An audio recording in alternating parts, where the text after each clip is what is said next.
It's time for another edition of We Welcome Your Teams, a podcast about the most unique job in sport, football stadium announcers.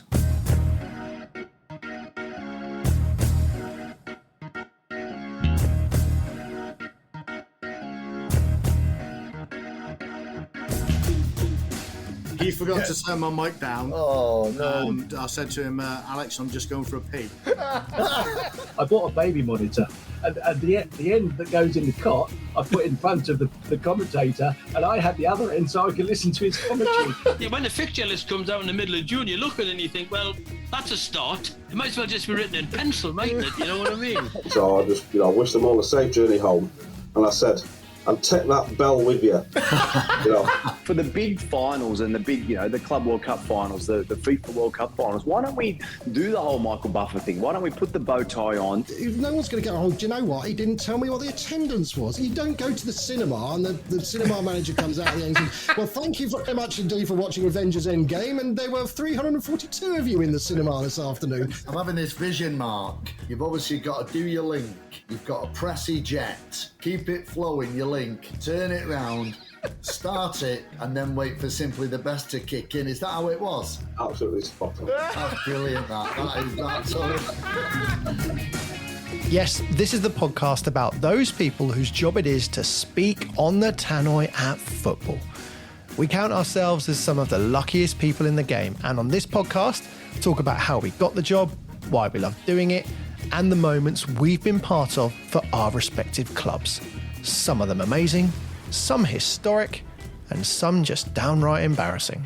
From the plate-spinning DJ/presenters to the professional gobs on sticks, there are loads of stories to tell from years of being part of the British institution that is a football match day.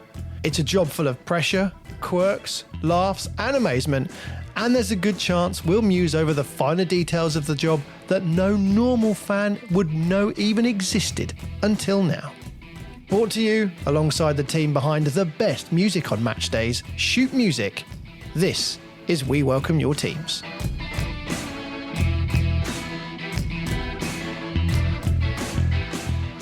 And hello and happy December to our listeners. And if you're wondering what to get the stadium announcer in your life for Christmas, a bench coat, thick socks and practical gloves which allow the fingers to come through are always handy, by the way. Also on my wish list this year, a run of home draws in the FA Cup. Because by the time we get to January, I'd be just back from honeymoon and slightly larger in the pocket. And also a shout out to anyone who's soldiering on, who's announcing with a cold or any other minor ailment that affects their voice, because you can probably tell at the minute things are a little bit nasal. I'm going to give a couple of shout outs to our announcer group quickly. First off, a happy new sound system to Joel at Forest Green Rovers. Saw that on Twitter recently. Also, congratulations to Lance Cook at Bristol Rovers, who just clocked up his 200th game on the mic. 9 years and counting at the gas for Lance. And finally, whoever the announcer is at Millwall, where the club tried a light show before the players walked out at a game last month, and the home fans started booing. They were less than impressed with a light show. And of course, we don't know the announcer there, and no doubt he or she got a shed load of stick for that light show, despite it being more than likely it was absolutely nothing to do with them. Probably nothing to do with them. Decided 5 different echelons away from them, but the stadium announcer always gets the stick. My co-host is here as always. Welcome once again, Mr. Alan Keegan, voice of Old Trafford. How are you? Richie, absolutely great. Obviously, the weather's not been brilliant, has it, over the last month or so, but nevertheless, we soldier on, and we're pioneers to the cause, and we'll be there. Rain, hail, snow or frost, we'll be announcing. Whatever. I do hope, by the way, I haven't seen you since, but I do hope your Remembrance game went well, because it's the one game of the year that all of us announcers slightly dread and want to just go without any flaws. Was yours all right? Yeah, to be fair, it was pretty smooth this year. I mean, I don't know about the rest of the stadium announcers, but we actually do a rehearsal in the morning with the military guys and things like that, and girls, of course. So, it's always just peace of mind. So we do rehearsal with the bugler, and we make sure it's all time right, and they know where they're walking up to the centre circle and where they're walking and when they turn back. So, yeah, to be fair, everything went well. The sound remained on. There was no cut-offs, and I was actually on the pitch. I'm normally on the sideline, I was actually sort of on the pitch halfway into it from the edge of the pitch, and so it was quite daunting, to be honest. It is that same moment. I had it this year as well. We were stood on the pitch next to the bugler, sharing a mic because in pre-match one of the mics had packed up and batteries had started playing up and signal part had started playing up, so my heart rate was going before we even got to that stage of the proceedings. But nobody would have known any different, but they would have seen me sweating away. Yeah, but just on that note, actually, I did 2 games that day and 2 remembrance announcements. Oh, well done. I did the game at Old Trafford in the early lunchtime kickoff, 2:00 kickoff, and then I drove straight down the East Lancs, well, the M60 and a bit of the East Lancs, straight to Lee Sports Village, and I did the women's game in the evening. All right. Oh, so you had 2 opportunities to get it right and nail both of them. Well done. Well, yeah, exactly. Yeah, it all went very well. Good. The only thing I will say, in the evening, it was a recording of the Bugle, Okay. And, all so right. we didn't have to rely on, croaky notes creeping in or Good. anything. That's all right. That's fine. And obviously, Howard. Howard. Because, I mean, whether there's 8,000 like there was at Chesterfield or 58, if that bugler makes one wrong note, everybody notices. And I've never known the guy that we have. He's done it for the last few years. I've never known him make one wrong note. But it would really be noticed by everybody, far more than if we made a mistake, wouldn't it? absolutely. Well, Rich, that leads me very nice into that voice that you've just heard. Yes. Because on our podcast, he's coming early. There's no Fergie time with this fella. He's right ahead of it. Please, will you welcome the one and only, the legend, all the way from Chesterfield, Mr. Howard Borrell. Hi there, everybody. And here is for you, Mr. Blue Sky. Wow. Woo.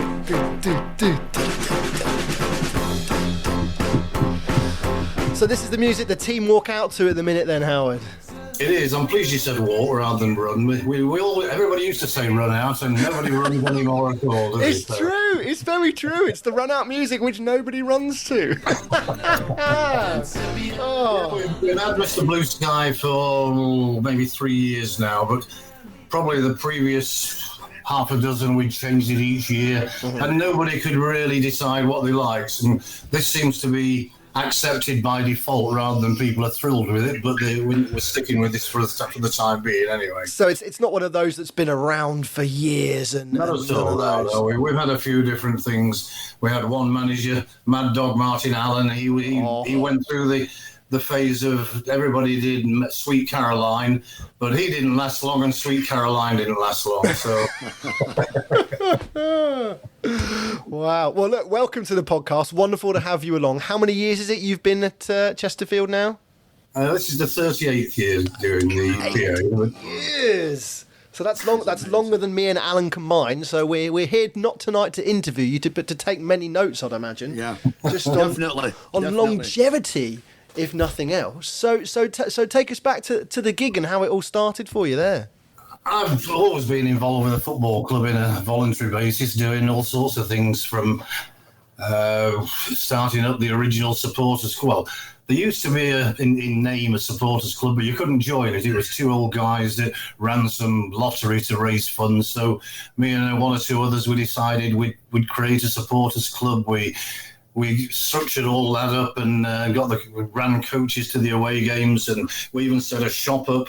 We did all sorts of things. So I was always around the club. And one day the commercial manager says, "PA guy can't make it today. Can you help out?" And this was, and it wasn't the day before. It was on the day. So wow. I'll give it a go. But I didn't really know what to do, and the bloke that asked me had never done it himself, so he didn't really know what to say.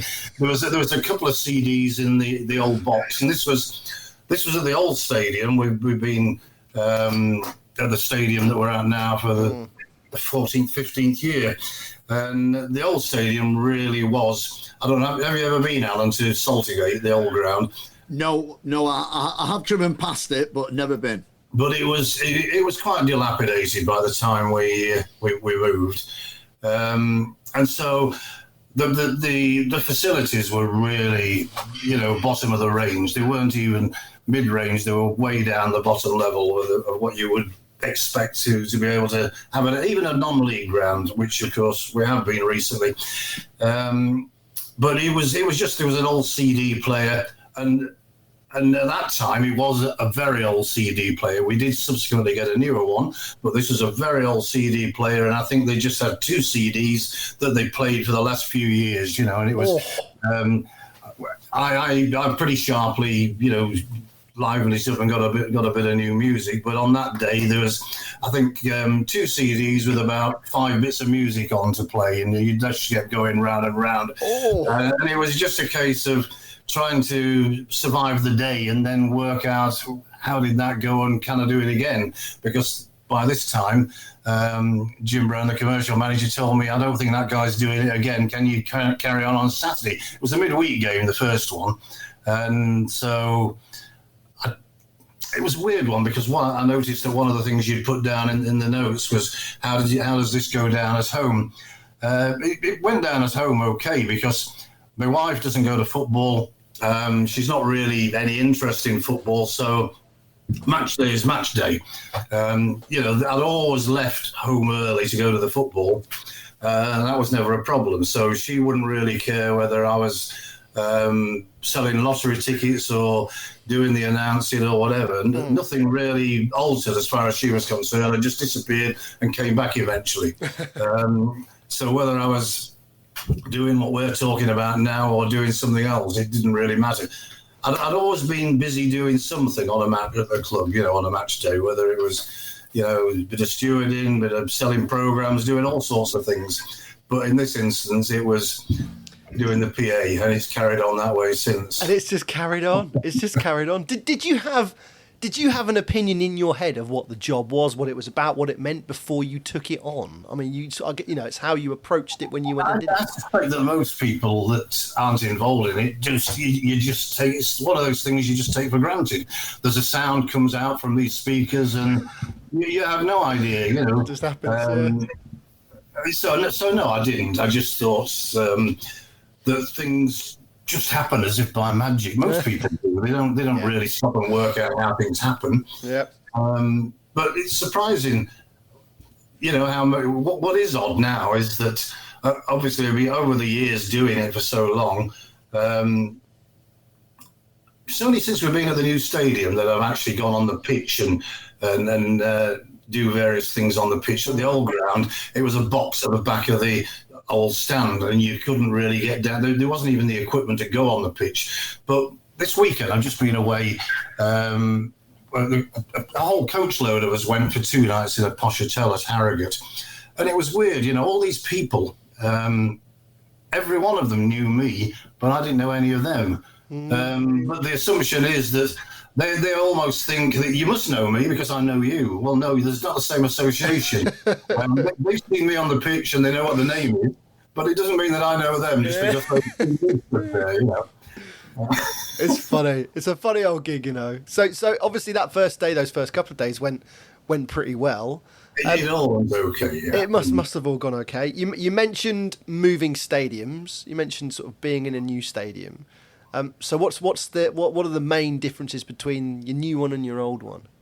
Well, it's funny you should say this because we've been having a few problems recently.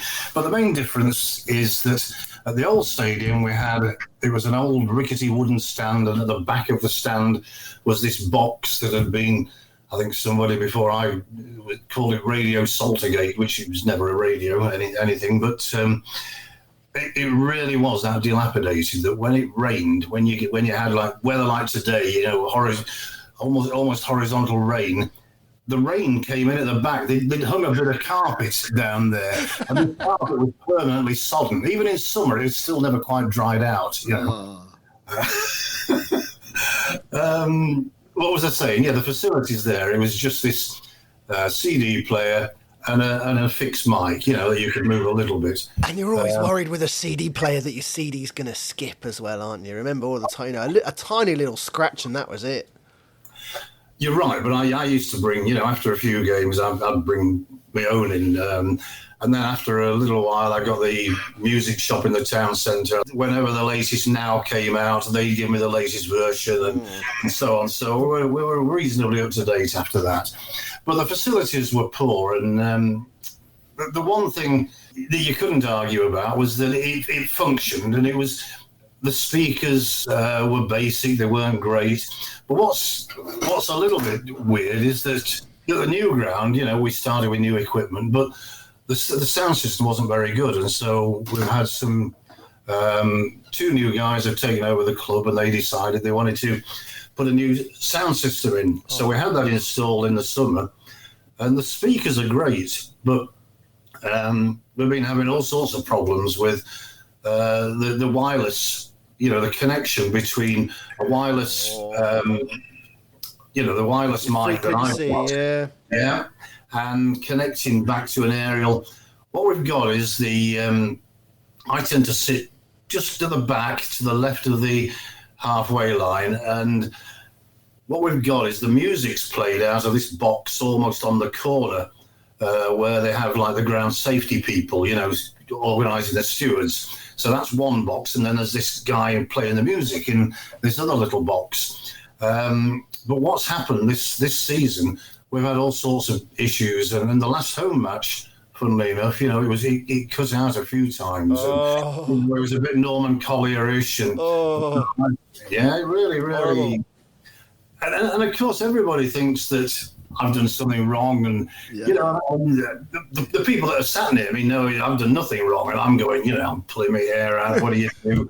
And of course, when that happens, you're very wary of saying anything because you don't want to go back and repeat being not like Norman Collier. So almost invariably what I'll do, I'll make sure that I change the batteries again to make sure it might be that, or is it something else? But anyway, I'm hoping that this coming Saturday it's been sorted, but who knows. But most of it, I think, was about this, the being in the line of sight almost of this aerial. And it's so it's almost as if I might well have to move down to the front to make sure there's a better connectivity. Yeah. It's just so simple, stupid things, but they make a big difference, don't they? So when you're looking at this track record, I mean, crikey, how do we fit in 38 years in 1 hour, But, you must have some amazing stories. So when did you move from the old stadium into the new one? About 15 years ago. Right. And was that like moving into Wembley? It was, yeah. In terms of the ground, if you've not yet been, it's not a one like Milton Keynes all closed in. It's a four separate stands with space at each corner and so on. And the PA, as I say, is housed in this corner unit, but whereas I'm just a mobile mic and usually sit. I tend to sit near the press.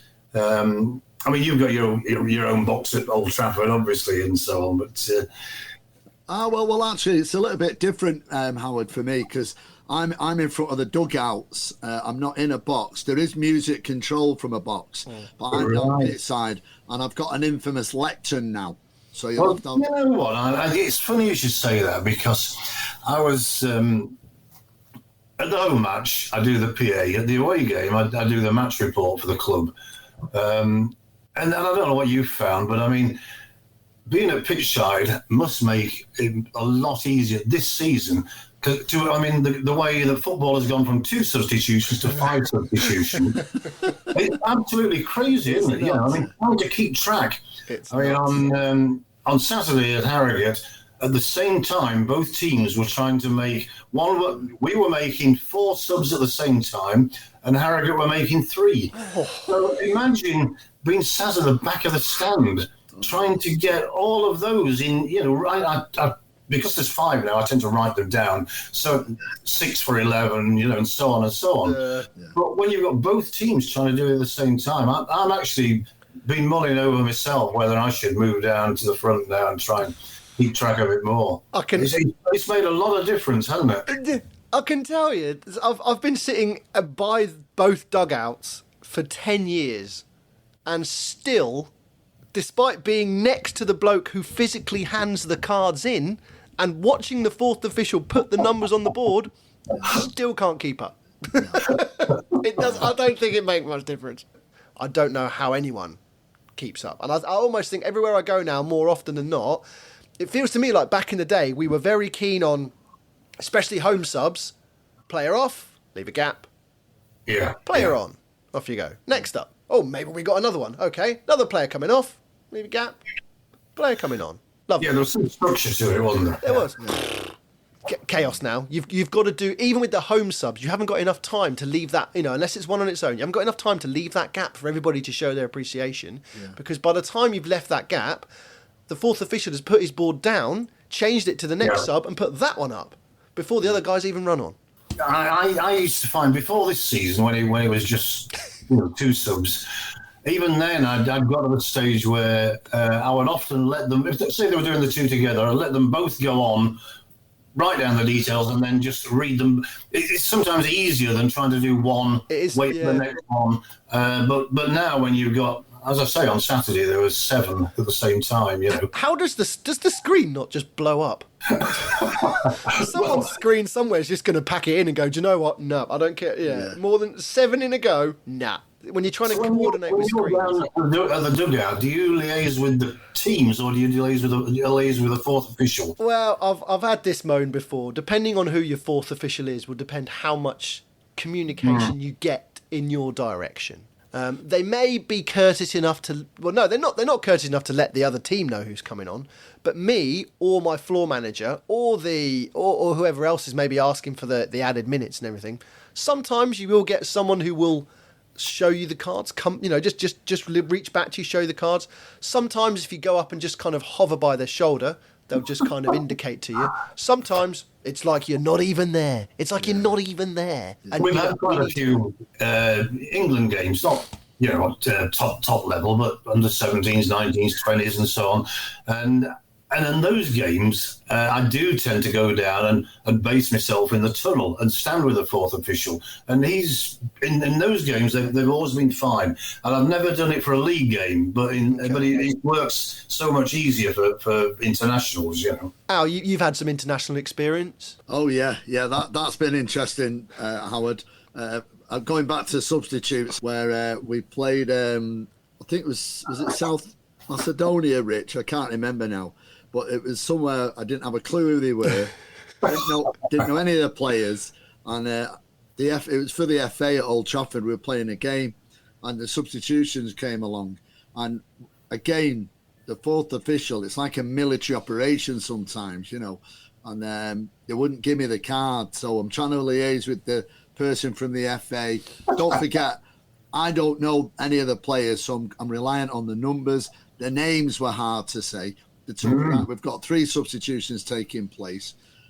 So I start it in the middle of it all. There's a 4th substitute, and they've not told me who it is. So there's a bit of a panic going on. And listen, you're at the mercy of the fourth officials and people running the information. That wasn't a good experience. You have to fight for scraps, basically. Yeah. I've cricked my neck sometimes to try and look at the number on the shorts of the away player coming on to just get a bit of a heads up. Sometimes home players fine, away players you recognise some of them you don't. And can you maybe get the name? Was that a 17 or a 7 or a 27? Which of those is in the substitutes? Well, there's a 7 and a 17, so we don't know which one of those it is. If he's called, for example, if his name's Jake Stevens, and we hear one of the touchline go, Steve-O, get down here, right? Okay, I'm guessing it's him. I was just going to say, did I read somewhere, Howard, that when you did an under-19 match with England-Germany, you went to a German teacher? I've done that a few times, yeah. Wow, that's brilliant. Yeah, no, I mean, I got the squads off the FA sheet, and I've done it with 3 or 4 different international. I've been to, had a bit of time with somebody who teaches Italian. We've had an Italian game with a Portuguese one, and with Germany for sure. Just had a run through, just had somebody run through there the way they would say that squad. You know. Nice. Would they do discounts for other stadium announcers? Do you know? we have a translator already there, Rich. So you got one? Oh, okay, all right. Then. I'm just wondering. yeah. There could be some group booking opportunities. That's all. Bit of commission. Well, always keen to help that. Always keen to help the fraternity out. You never know. Anything helps, isn't it? Yeah. Don't know.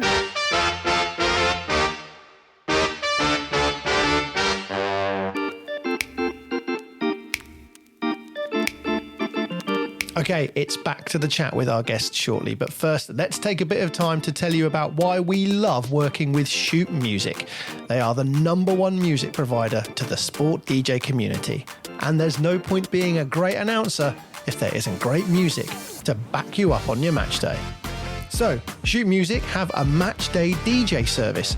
You sign up for free and get new music sent straight to you because they know that stadium atmospheres need creating and curating.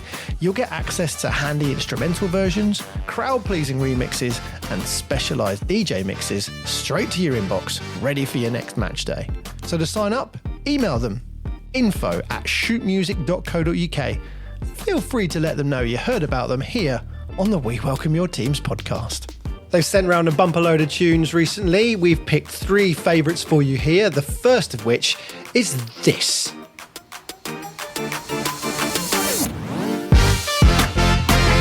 It's by Tiggs de Author and the Diplomatico. Now, the tune is called Victorious, and we've picked for you here the instrumental version.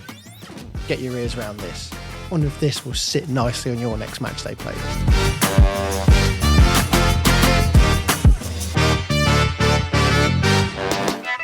Next up, it's Antor, who are back with a second album called On a Trip. That's coming out at the end of January next year. So we've got this tune for you. What do you think of this? It's called Set It On Fire. Just says Goals of the Month compilation to us. Let's see what you think.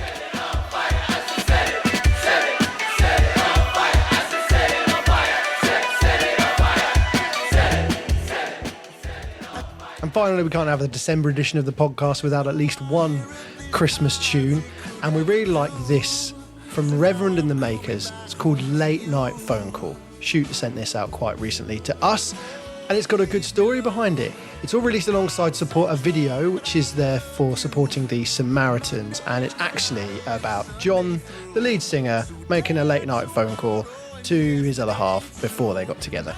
A gallon of Guinness inspired this, apparently. And they said it's a Christmas tune without being a Christmas tune, but you can hear it, can't you? I don't wanna mess around, never gonna let you down. I just wanna tell you I love you, love you, love you. I'm sorry that I walked you. And there you have it. All tunes that were sent straight to our inbox just because we're signed up to Shoot Music's Matchday DJ service. Perfect for announcers looking for new tunes to add to their matchday playlist or recommendations to pass on to that person in charge of matchday music. Shoot will also support the great job announcers are doing with social media plugs and interviews with them as well. Plus, they're always looking for that next artist/club collaboration that could involve your team. And remember to see which tunes are doing the business at sports stadia around the world. Check out the Stadium Chart. There's a new one published every month. Okay, that's plenty for now about the great job Shoot Music do. Let's get you back to our guests with this episode of We Welcome Your Teams. Where do you? So you've got that position for the game now, and I know you mentioned that ill-designed box at the side of the stadium.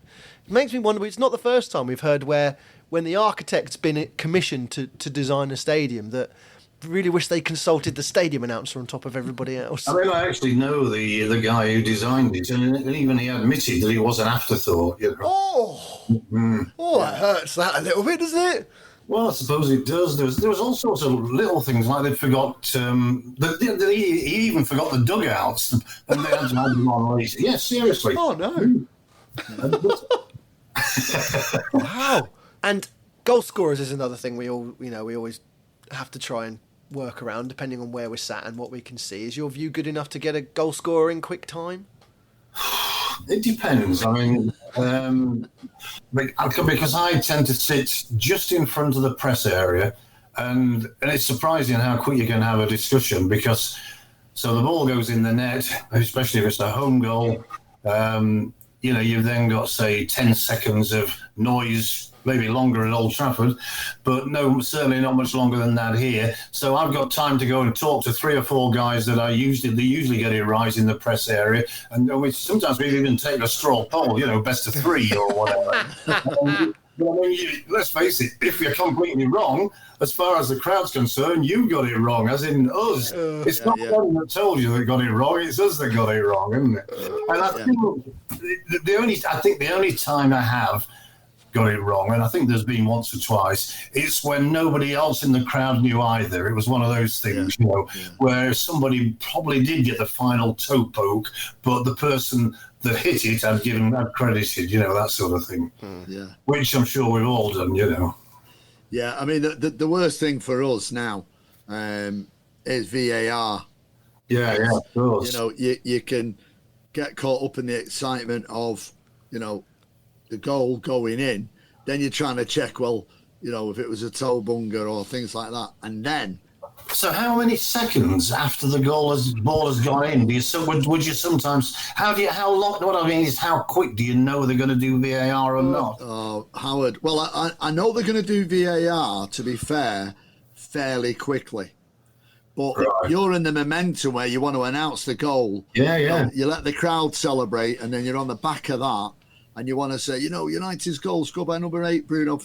But then, while the crowd are celebrating and you're ready, there's a floor manager, and you'll check, and then someone's in my earphone saying, Alan, it's going to VAR. So then you've got it's kick. And then, it comes up on the screen, VAR check. And then one of the people who's part of the VAR team who works with me, Woody, a young lady called Woody, she'll do that, give it the VAR check. Check and go. So I don't have to do that. But no, it's a nightmare. And we've had situations where it has been a couple of minutes, and the painful momentum then, and then because it always sifts through the crowd first, doesn't it? They know before it gets put on the board, they know it's a goal, and then it's and then you've got to come back in and say, right, United's goal, and build it back up. But no, it's. Let's not. We could do a show on VAR, couldn't we? Well, I've not been announced it in the Premier League when VAR has been a thing. I haven't had that moment yet, and I don't know whether I look forward to the first time I get to say VAR checking goal. I don't know. Let's pick it up a bit, Howard, and talk how much we can talk about music on your match days. We talked right at the top of the show about Mr. Blue Sky and how that's kind of been there and sat around for a little bit. And obviously we talked about, the CDs you bought in before and your deal with the record store. Take us through some of the songs and the way it kind of works on your match day now. Well, I think unlike, your grounds where you had a lot, I suspect at Old Trafford you maybe got 30,000 in at 30 minutes before kick-off. At Chesterfield, I'm not exaggerating, there can be hardly anybody inside the stadium 10, 15 minutes before, because they're all downstairs on the concourses having a beer or whatever. So I don't even have say. I presume you don't either, Alan. I don't have a say in what the music's played.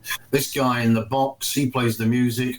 I just get on the walkie-talkie and say, tone it down, I'm going to say something now or whatever. So we have a couple of songs that we have a regular, the Mr. Blue Sky thing comes on, but there's nothing else that's really stuck beyond that. So we try and just make it sort of lively, umphy music, sort of the 2 or 3 before kick-off. Yeah. But we've... One of the earlier managers, he was adamant he wanted that Prodigy, that was doing the rounds everywhere. And we had Beautiful Day, U2, that sort of stuff. Classic. We've had The Boys Are Back in Town for a year or two and that sort of thing, but nothing else has really stuck. So, the mix prior to the teams coming out has always been the 15 minutes before really sort of trying to build up the momentum and the noise level. But prior to that, it's been whatever the guy wants to put on, really. Yeah, and he's got a bit of free reign, I suppose. There's not many people in to moan about it. Yeah, nice touch. Yeah. But as I say, there's a lot. There's a much smaller percentage of the crowd in the stadium, 15 minutes before than there would be at your two grounds, I think. What's your capacity, Howard, when it is full, when it's rocking? It's officially 10.5, and we've had just over 10, but I don't think the police would allow 10.5 because there's one row of the stands being taken out of action. And but we've had just over 10 this season against Notts County that was officially sold out, Right. So we're averaging 8 something this year, which is pretty good. We were getting 7, 8 in non-league last year, in the National League. I have to say that idea of working literally back and forth between you and the guy and the music, and like you say, just with a walkie-talkie, just to say, turn it down, do a bit now, back up now, off you go. I saw a video of you in action from somewhere when I was looking it all up, and I do remember thinking, boy, that man could do with a spare hand. because and we have all been there where mic in one hand, your microphone and trying to and clipboard and microphone in one with notes. You've got to try and keep it all balanced. It's not the easiest of setups, especially on a windy day, and and a piece of paper manages to come loose somehow. And now this is where Alan will wax lyrical about the folder with the inserts. I do that as well. I've got a blue folder with plastic inserts now. John, well done, Howard. Fantastic, mate. None of this clipboard stuff and all that, fumbling over it. Nice and professional. Brilliant. I think I might need to buy a new one, though, because some of the plastic inserts get a little bit crumpled, don't they? And sometimes when you're trying to read through it, the words are a little bit blurred, aren't they? Because I've maybe had it a little bit long now, so I need to change it for a new one. For a refresh. Yeah, you've got to buy a decent one, Rich. It's not one of these ones that you get at B&M, mate. Okay, all right. $1.99 jobs. This is proper Ryman stuff, Mike. Yeah, correct. Thank you, Howard. We've got 2 plugs in there. That's it, proper Ryman. It's the real McCoy. Sorry, I'm just doing note to self: sponsorship deal with Ryman. Yeah. I know this can't be seen, but just for the sake of he has got it out on camera. Look, there it is. Got it out. And Howard's going to go and get his as well now. Look. Look at this. Beautiful. Yeah, look at that Chesterfield. Get that in it, Rich. That's beautiful with the thing on the top there. I like that. Thank you. Yeah, so it's a nice expensive one. Now, I have been schooled. I have been schooled once again. Maybe that's what I need to stick on my Christmas list. My new, You'll never look back. I tell you. And then next year you can get a lectern to sit it on. And it's heavy enough to sit on it, mate. It's heavy enough to sit on it. I don't know if my other half would either do a great job of sneaking in a lectern to wrap for Christmas, wouldn't she? Where'd you hide that during the build up to Christmas? That's interesting to know about the way you're all set up there. You've got carrying loads of equipment around with you, trying to blooming walkie-talkie one hand, mic and things in another. So it's good. It all balances out. To be fair, I want to ask about moments. We love talking about favourite moments on the mic, and 38 years is a long time to be covering Chesterfield, and as you have been there for many highs and lows, Howard. So which was the one which was the best to be on the mic? You did have to think about that, and I would say it's a toss-up between the quarter-final of the FA Cup in 1996-7 season. I had to look about what minute it was scored in, actually, but I thought it was later than this. But it was the 60th minute. We scored the winning goal when we beat Wrexham 1-0, and I just completely went bananas, because I know it sounds crazy, but it wasn't. It was a home game. The ground was full, and so on, and pitch invasion. Everybody just went bananas, and there was too much time left really at that point, because it could have all gone wrong. It didn't. We hung on to win 1-0, but just the sheer elation of scoring that goal, and we were at the semi-final. We played at Old Trafford, and if you remember, we were robbed in the semi, but it didn't quite happen. That lovely man David Ellery missing the goal that should have made it 3-1 to us against Middlesbrough. And instead we were pegged back to go to a replay. But it was the fact that we'd scored that goal to take us to the semi-final. And I'd rate that as probably the highlight. Another one that was in 2004, I think it was. I'm sure it was 2004. A guy called Glyn Hurst scored in the last minute of added time to score the goal that kept us up. We would have got relegated if that hadn't gone in the net in the last minute. And again, that was another one where the ball went in the net, and about 2 seconds later the whistle blew, and every person, I think there must have been nobody that didn't come on the pitch at that point.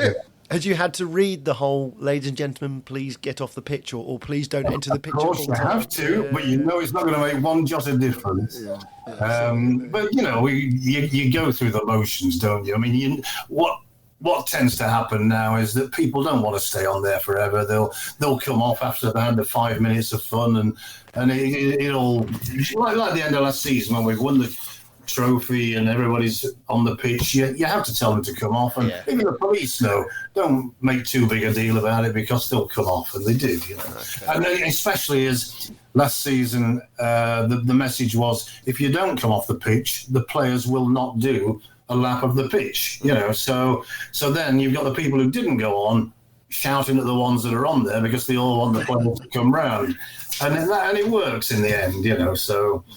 Yeah, no big deal, but the majority of people are happy to go on for a couple of minutes and come off again.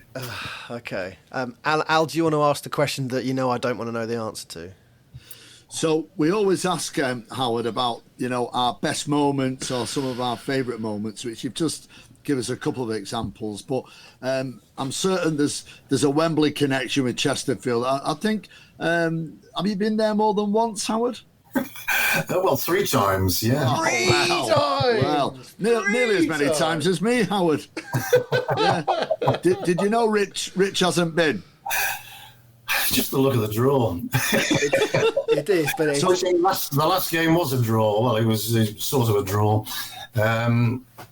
We lost in after the end of extra time to Notts County, so we were drawing 2-2 at 90 minutes. Oh, look, just talking about it like it's a standard occasion, there was that time at Wembley, and then there was that other time at Wembley. What was your first time like? I'm still trying to get my head around what it is like as an announcer to get to do it at Wembley. I know it sounds. I mean, you've done it. I mean, the weird thing is, there's a lot of build up to it, and I was really excited. But actually, I wouldn't say it was that incredible, because the guy, I don't know, the last time I was there was a couple of seasons, only the end of season before last. Okay. When we lost to Notts County in the playoff final. And I mean, it was around about 30 minutes before kick-off. You read the Chesterfield team out, and the other guy did the Notts, and then we disappear and he just takes over. So, again, there was plenty of people in the stadium, but the vast majority was still underneath the concourse having a beer and so on. No. So you're not reading the teams out as they run out or anything. It's a little bit anticlimactic. Do you know what? Maybe I'm not bothered anymore, to be honest. Yeah. I mean, even people that had been to the game, they'll say, I thought you were doing something on the pitch. I says, yeah, I did it. Well, it's just bloody hell, we just got in the ground. So nobody that knew me even saw me. So I'm sure there was one or two, but that far before kick-off, the majority aren't sat at the seats at that point. So I'm gonna hold on to the dream for now. Don't worry. Right, let's finish, Howard, on talking about life as an announcer. And I'm interested. We don't always ask guests this, but it's slightly different with you. How do you feel about doing the job now, considering the way you came into it was a bit of an accident, as I suppose, or kind of helping out to start with? How do you feel about the role now compared to when you started? I think for me the best thing is I just feel I'm part of the furniture. You're just there. I don't see me as being anybody particularly important. I'm just you're part of the match day routine, which I quite like being, but I don't see me as being anything special. I'm just part of making the whole thing function, which is what you want to be, isn't it? You want it to work well, and you want it to, just like we were talking about, getting the names right and things like that. It's about trying to be as professional as you can be. When I say professional, for me that implies payment. I've never been paid for anything, so never, which is fine, But it's just doing as good a job as you can, really. Yeah. It's a really interesting point, that one, about being paid for the job, doing it as a volunteer. We know people who do both. We know people who are professional hosts brought in to do the job. We know people who are fans who've been given the job and now get paid to do it. And we know people who stayed volunteered. And I guess we'll always be volunteers because they don't want to cross that threshold into, well, once you pay me to do it, everything changes a bit. Well, because there's never been anyone has ever suggested that I should receive payment. So from the very first minute, I didn't expect anything, and there's never been any suggestion that there could be some money coming over since. So I've almost got to that point now where I don't want it to change now, because now it would almost seem crazy to say, people will say, "Oh, what do you get paid for that?" "Oh, I don't get paid." And of course, a lot of people are quite surprised, but I'll just go, "I'm fine with that. Don't worry, I'm fine. It doesn't bother me." Yeah, well, you love it, don't you, Howard? I mean, just in those amount of years that you've done it, how many games have you missed, and why? The last few years since I've retired from work, and my wife would like to go and do a few more holidays and so on, I've missed a couple of games a season. And who's the stand-in? Who's that? Well, there's a guy called Nick Johnson, who's the media manager, and he's done stuff on Sky and so on. He'll stand in, and if need be, Yeah, no worries with Nick filling in. Are you very confident that your job's still there when you get back? Well, I'm not there to see how he goes on, but I'm sure he's fine, That's a great answer, that. I was going to say, what you don't know won't kill you, exactly, yeah. It's one thing we should all think about that. We all get our certain levels of fear when we have to miss a game and someone else stands in, but we don't know. The worst thing you can do when someone stands in is watch the game or listen to the game when someone's standing in for you. Just don't do it. Well, but then we're back again. I don't receive any payments, so I mean, you can hardly worry. You can hardly not.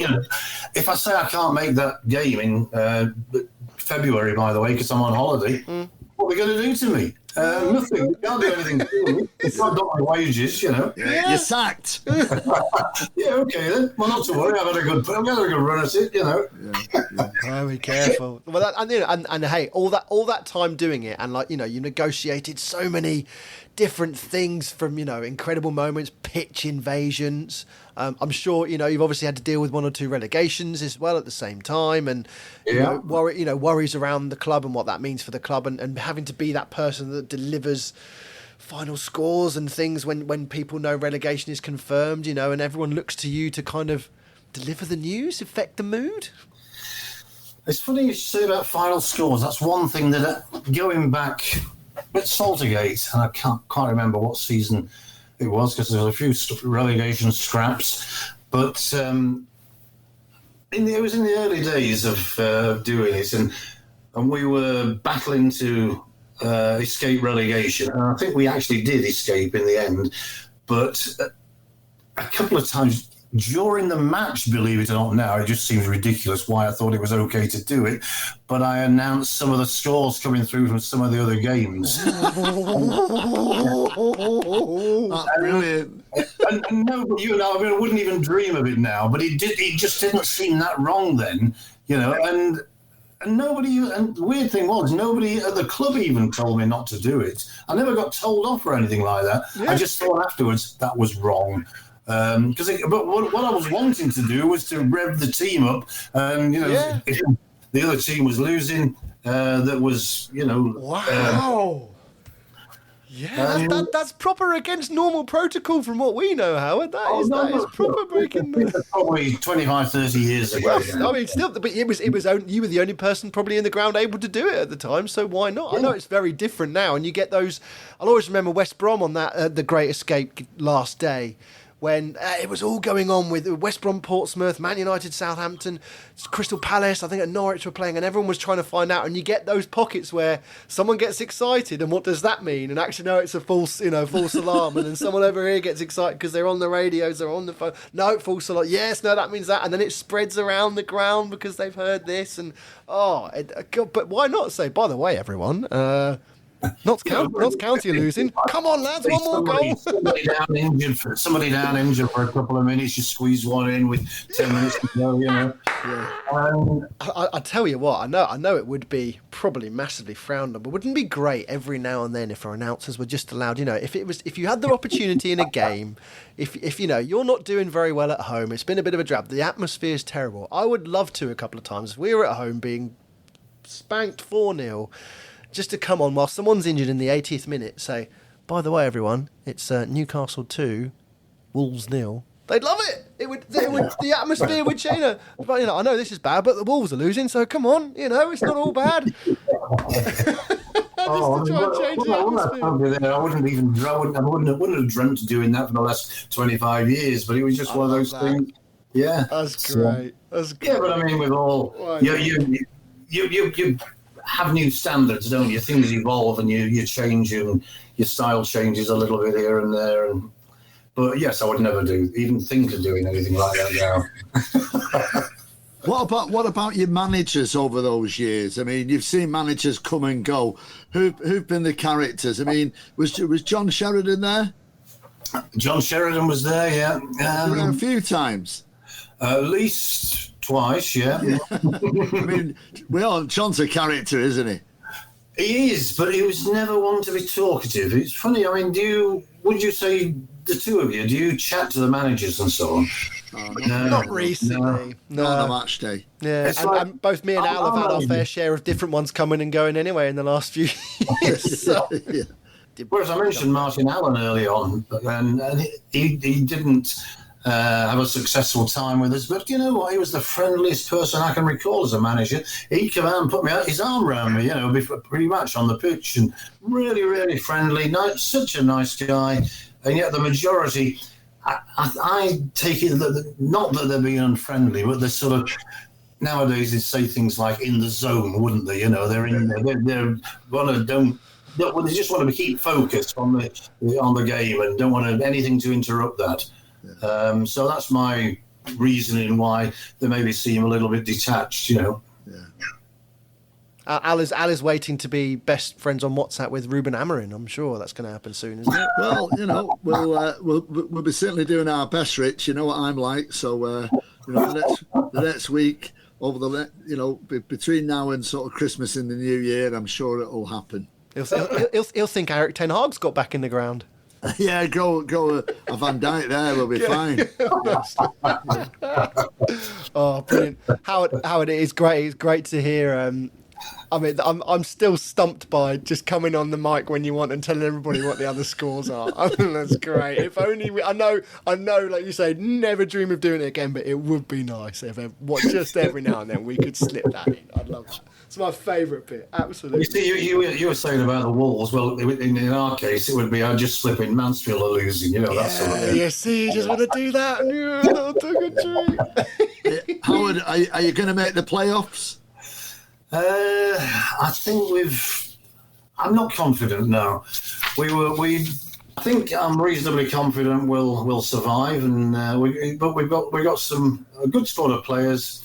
But we do try to play football all the time, and sometimes you don't always need to play football. You sometimes need something a little bit different to get through a game when you just need to fight and scrabble and just get over the line. And it's not easy. No matter what division you're in, you've got to play the right game against that particular team, haven't you? Yeah, no, you're right. Gents, thank you very much for your time tonight. Good luck with your festive fixtures, whatever they may be. How are you? Home Boxing Day, home New Year's Day, bit in between?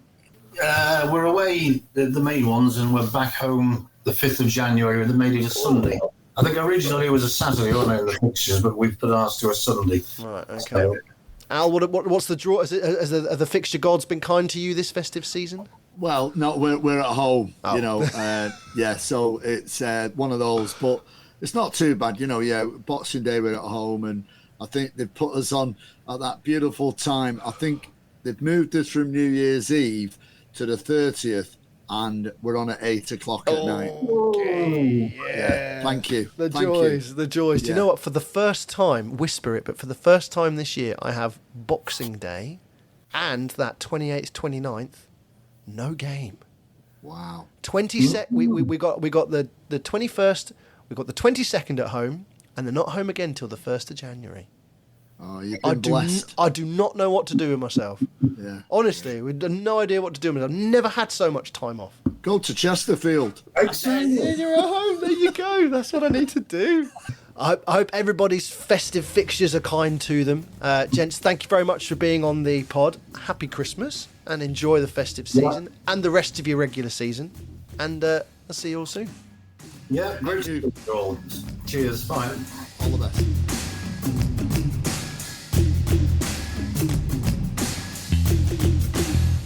Cheers to Howard and Alan for being with us for the podcast, and thanks to you for listening as well. Hope you enjoyed. Nod of the caps to the guys at Shoot Music for their support as always.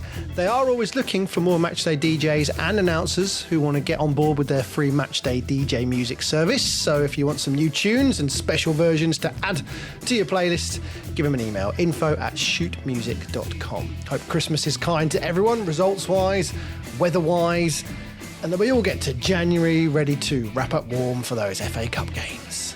If you haven't got that heated gilet on the Christmas list yet, what are you doing? See you in the new year. Ta-da.